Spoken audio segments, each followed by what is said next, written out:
Bom dia, Dilson. É um prazer enorme estar com você neste momento, falando de uma patologia das mais necessárias serem difundidas, divulgadas, porque é o grande problema que vai acarretar, infelizmente, no ano de 2050, 125 milhões de pessoas no mundo inteiro.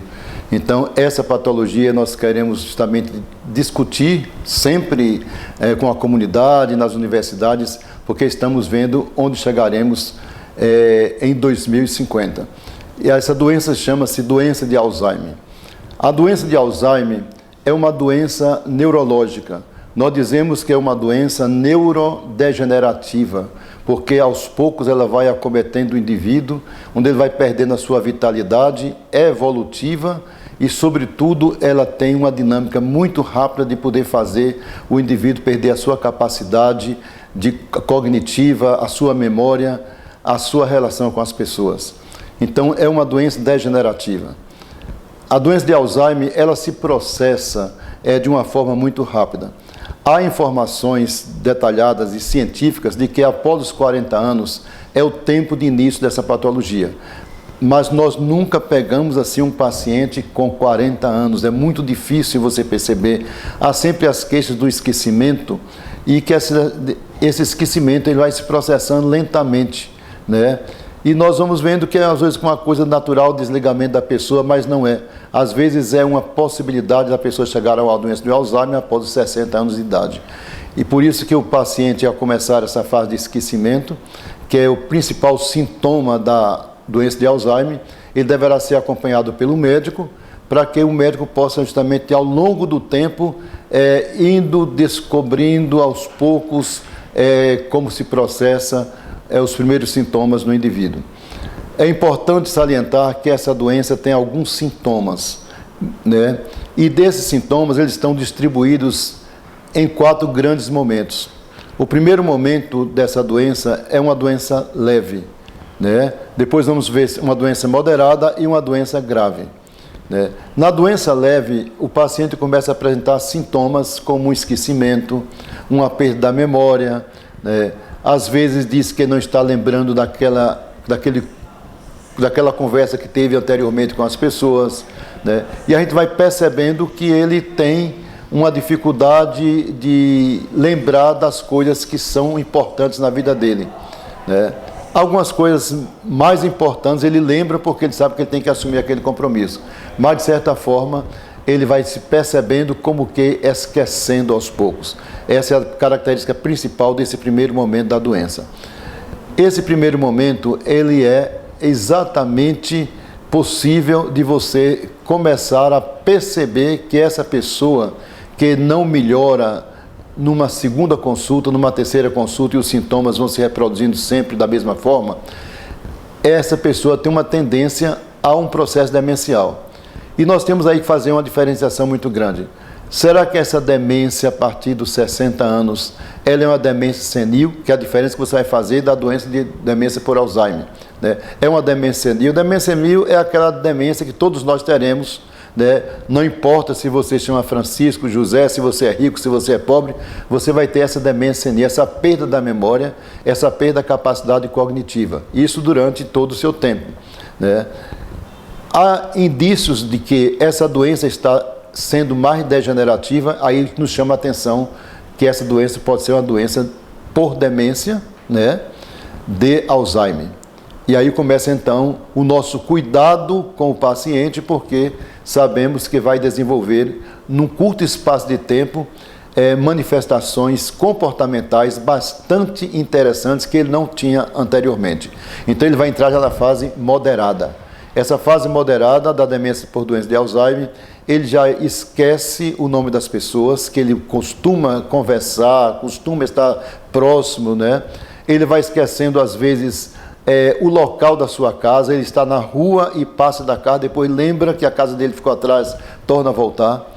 Ele vai esquecendo o nome das pessoas que ele mais amava, né? Esquece o horário de almoço, né? E aí vai aumentando cada vez mais os sintomas desse esquecimento e a gente vai vendo que ele entra num processo mais grave. Esse processo de maior gravidade aí nos chama a atenção porque o paciente normalmente ele já perdeu toda a sua condição de convivência com a comunidade, com as pessoas. Ele já nem quer se lembra, na verdade, que aquela pessoa que chega à sua casa tem alguma relação com ele no passado, que é um filho, que é um amigo. Ele já pergunta pelo nome, né? Ele já não sabe se aquela pessoa está entrando ali pela primeira vez. E começa o pior, que é os distúrbios de comportamento, que são manifestações mais psiquiátricas, né? Comportamentais, né? Agressividade, irritabilidade, às vezes ele não consegue entender o que as pessoas falam, daí ele se manifesta com bastante grosseria, porque não está entendendo absolutamente nada. Essas manifestações de maior gravidade já nos preocupam, porque a família já trata esse paciente, na maioria das vezes, como um doente mental. E ele não é um doente mental. Mas pelo comportamento dele, né, que foi justamente a evolução da doença, ele passa a ser chamado como doente mental. Então, não é difícil reconhecer a doença de Alzheimer. Basta você entender que as pessoas lentamente vão evoluindo seus sintomas de menor gravidade até um de maior gravidade comportamental, que nós consideramos aí não só na área neurológica, mas sobretudo na área psiquiátrica. Então essa doença de Alzheimer, ela é fácil reconhecida. E você primeiro tem que fazer justamente esse diagnóstico. E esse diagnóstico você faz exatamente entendendo que o paciente não tem uma demência comum. Não é um processo de senilidade, da velhice. É um quadro realmente instalado, neurológico, que se processa a curto prazo.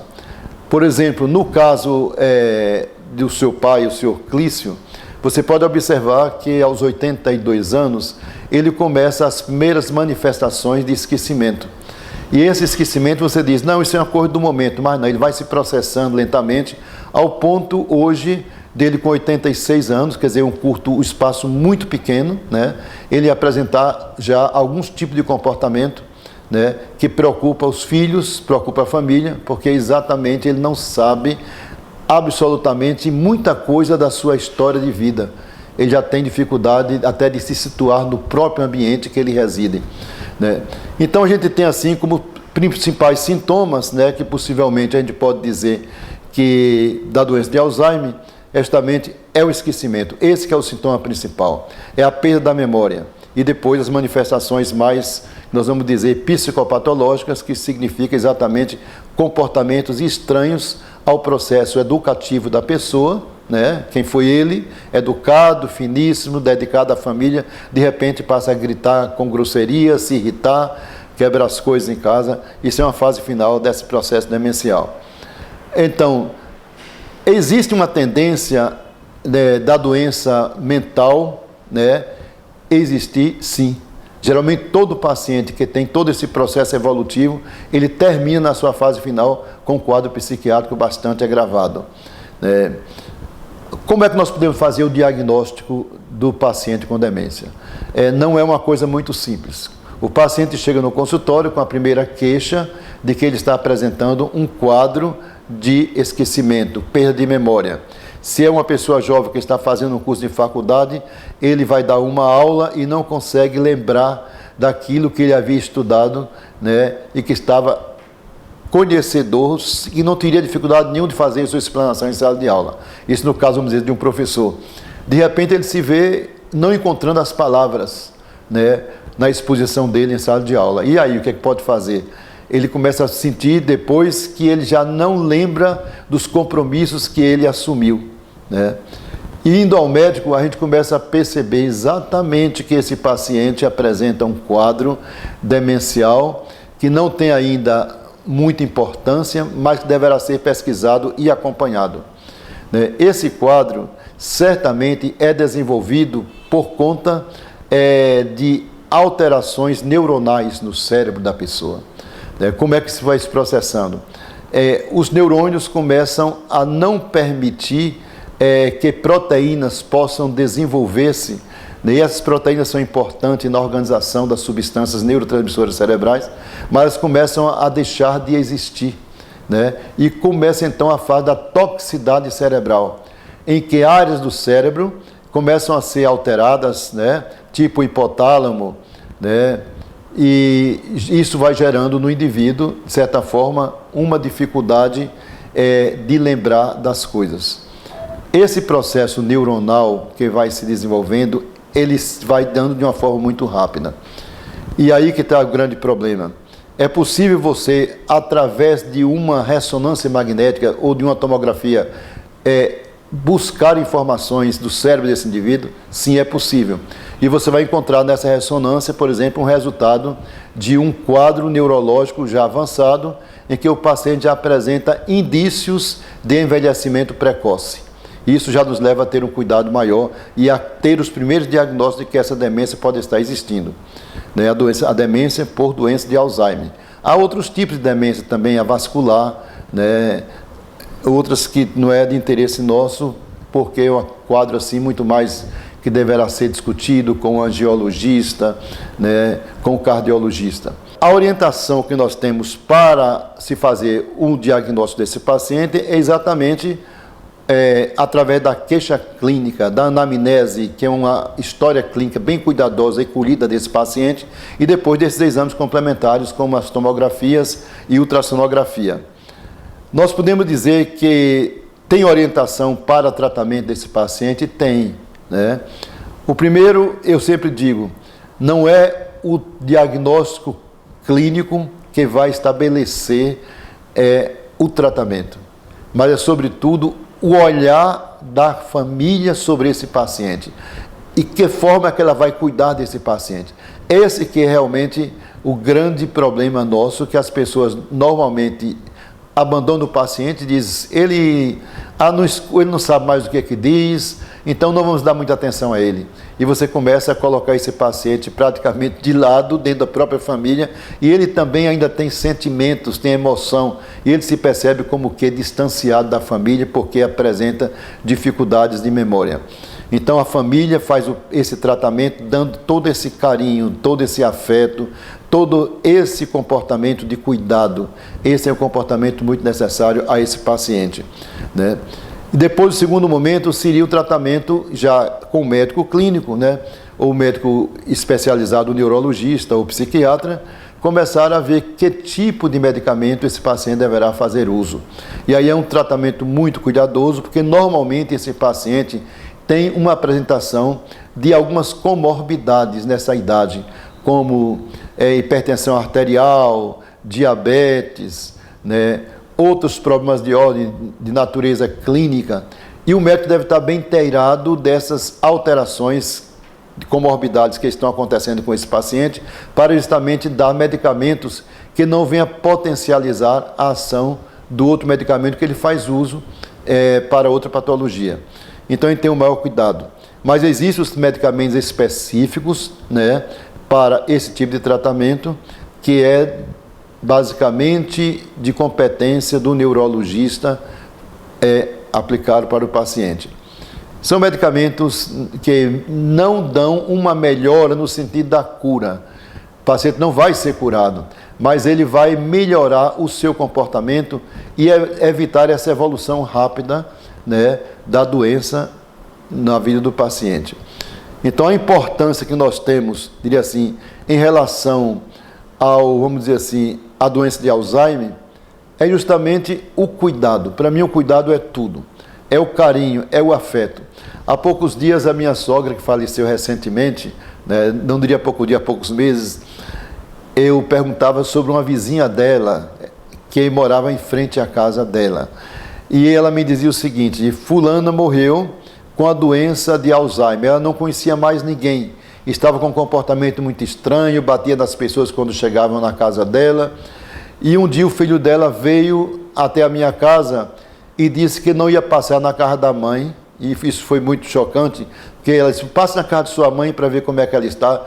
Ele disse, não adianta eu passar lá, porque minha mãe não me conhece mais. E ela disse de uma forma muito sábia, não, sua mãe não lhe conhece mais, mas você conhece sua mãe. Isso para mim foi muito importante, porque o modo da pessoa, às vezes, achar que aquele pai, aquela mãe, já não merece, dizer assim, a atenção, mas afinal de contas ele não lhe dá atenção, mas você tem o conhecimento de quem foi, desde a sua infância, esse pai, a presença amorosa que ele teve com você durante toda a vida. Então, por isso que é muito importante a gente saber esse tratamento. O tratamento desse indivíduo que é portador dessa doença, primeiro é o gesto de amor, é o carinho, é o cuidado que a família tem que ter com ele. É a compreensão, é o conversar sem resposta. É o dizer ao outro o que ele não vai entender, mas ele vai sentir pelo toque que você faz, pelo cuidado. Isso que é, na verdade, o tratamento. Por isso eu digo sempre que o tratamento é essa obra, diria assim, de Deus, para entregue à família, para que ele possa, pelo menos, minimizar aquelas dificuldades que ele apresenta. Então, o que é que nós podemos ver? Essas alterações que são comportamentais, elas são de natureza psiquiátrica. E a família vai dizer, interne esse paciente. Não é um caso de internar, não é o caso de colocar no asilo. Esse paciente não deverá ir para asilo, ele deverá estar no seu lugar, na sua casa, com os cuidados de cada um da família, né? E aí a gente vai dizer quais são as dicas mais importantes para a família, né? A primeira que eu digo é o cuidado, é você ter a lembrança de que você foi cuidado por essa pessoa que hoje não mais lhe conhece, mas você conhece essa pessoa desde a sua infância, do carinho que dava a você. Então você deve restituir a ele, né, da mesma forma que um dia ele foi com você, esse carinho. Se torna uma criança, né? E essa criança é a criança que você agora vai cuidar, né? É a criança que você vai cuidar com o mesmo carinho que um dia ele cuidou de você. As questões outras, é o paciente que vai ter que dormir de fralda, é o paciente que vai sujar aquela mesa quando está fazendo as suas refeições, é o paciente que vai, às vezes, até mesmo na sala, junto a uma visita, ele vai colocar coisas estranhas e a família às vezes não quer apresentar o seu paciente como doente, mas a gente tem que dizer, meu pai está dessa forma, ele não está mais entendendo as coisas, perdoe se ele realmente disse alguma coisa que é desagradável para você. Então esse cuidado é o que nós vamos ter. E na medida que ele vai desenvolvendo a sua doença, como eu disse, do ponto de vista psiquiátrico, ele vai começar com as suas agitações. E aí vou fazer a contenção. O que é a contenção? Aqui não é a contenção medicamentosa para que ele possa ficar parado pelo uso da medicação. É o abraço que você vai dar, é o carinho, é o passar a mão na cabeça que vai fazer diminuir aquela tensão nervosa que ele está apresentando. Isso é o tratamento que se faz na família, né? É o não esquecer que ele precisa sair de casa da mesma forma que antes ele te levava nos parques. Você também tem que fazer isso com ele da mesma forma, né? Então esse paciente é um paciente que nós temos que ter esse cuidado, porque infelizmente é uma doença degenerativa. Nós temos que aceitar essa realidade, porque não é somente uma pessoa da minha família, mas como eu disse no início, no ano de 2050 serão 125 milhões de pessoas com essa doença degenerativa, conhecida por doença de Alzheimer, né? Então, é uma doença do nosso século. E como o tempo está ocorrendo e passando de uma forma muito rápida, as pessoas, por conta das suas dificuldades, elas então entrando em momentos de doença anterior, tipo depressão, né, que vai sendo um acúmulo para que a doença de Alzheimer também possa desenvolver-se em pouco tempo. Eu gostaria de apenas ter essa compreensão de todos, né, de que o cuidado é importante. A doença de Alzheimer não se cura, mas ela se ameniza. E nós temos que fazer com o nosso paciente isso, amenizar o sofrimento dele. Porque, afinal de contas, ele é aquele paciente que não sabe mais quem eu sou, mas eu sei quem ele é. Obrigado, então, por esse momento com a nossa entrevista.